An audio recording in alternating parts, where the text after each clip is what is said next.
Alright, ladies and gentlemen, welcome back. And if you made it this far, then you are in luck because this is where things are going to start getting really good. Because starting with this tutorial, I'm going to show you guys how to use UIKit dynamics. And what that is essentially a way that we can apply real world physics to objects on our screen, which makes it really awesome whenever we're making games.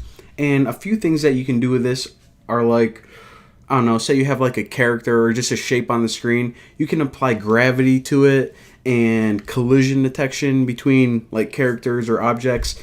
And that's really useful because if you ever tried making a game and trying to like add gravity or even collision detection on your objects, it's a pain in the butt writing all those formulas and seeing if the pixels overlap and oh my. So what iOS did is they pretty much made a class where all of this is built in, and you can of course customize it a little bit, but it's really easy to make in just a few lines of code. So pretty stinking awesome. Let's go ahead and get started. So the first thing I did is I created a brand new blank project, nothing new, and I'm gonna hop right over to my view controller and clean it up a little bit. So instead of, let me delete that. Instead of dragging any objects on our storyboard, what I'm going to do is I'm just going to create everything right through code. So it'll be a little bit easier. Alright, so for this example, I'm just going to create two very simple shapes. And we already know the basics of creating shapes and animating them, so I won't really spend too much time. But I will add a comment. I'll say create two shapes, and I'll just make like two simple rectangles. So var, I'll name this one green square, and of course it's a UI view object, and I'll make another one, and this is of course I want to make two because eventually I'm going to be showing you guys how to add collision detection, which means whenever they bump into each other in the real world, they wouldn't like blend into each other or like overlap. They actually would act like real world objects and kind of, move each other or just smack into each other and kind of behave like we would expect them to.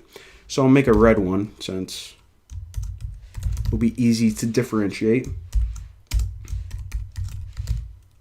Alright, so now we should probably create these since we have a reference to them. Alright, so let me add another one. Create the shapes. So I wanted to add variables outside because later on we're going to build additional methods and we need them as well. So now in the view did load is where you initialize them, in other words create them. So in order to create these rectangles we need to give it parameters. In other words, when your app first starts out, where do you want these shapes to appear, and also how big are they? Simple enough. So I'm just going to make a new variable called dimen for dimensions. And of course, anytime you want to make a rectangle, it's cg rect make a new rectangle. Now the first two parameters are the coordinates. So I'll put this one at like 25, 25.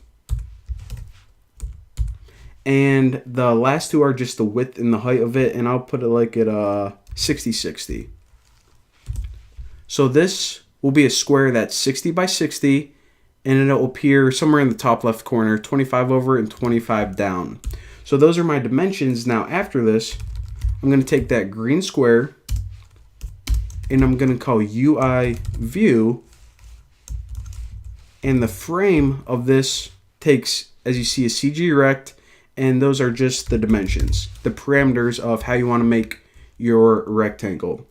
So after this, we have a rectangle made, but these are just pretty much the outlines of the blueprint. We don't have any color yet, or it's pretty much just invisible rectangle right now. So if we take that invisible rectangle and call background color on it, then what we can do is we can set that to UI color. And what was this? Green square. So I'll say green color. So this sets up the location and the size of it, and now we added some color to it so we can actually see it. So now if I just copy this, I can pretty much do the same exact thing for the red one. Now, of course, for dimensions, I don't want to create that variable again, but you can use the same one to override it. All right, so I'll put this to like I don't know, how big is that? 25. All right, so like 130 across and 25 down. And the size of this will be a little bit bigger. It will be 90 by 90.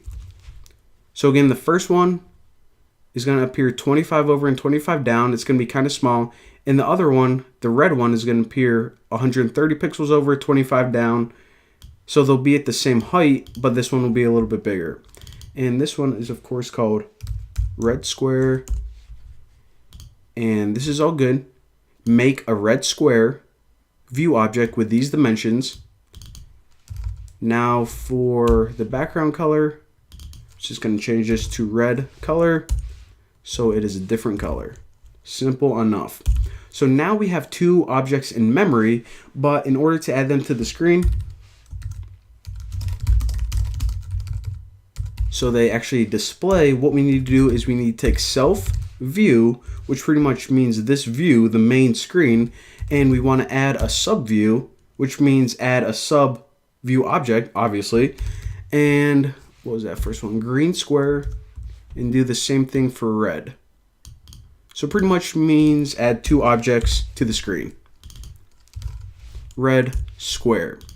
All right, so simple enough. So this, if we go ahead and just run this, it's just going to create the objects in that location of that size. It's not going to, apply any physics to it or anything like that yet, because we didn't actually use UIKit dynamics yet. We just created some objects, put them on the screen, and they're good to go. So obviously, look at these things. They look like they're begging to be dropped. So in the next tutorial, I'm going to show you guys how to add gravity to your screen. And whenever we do, it's going to cause, as soon as the screen loads, these objects to start falling towards the ground. It's going to be pretty sweet, so I'll see you then.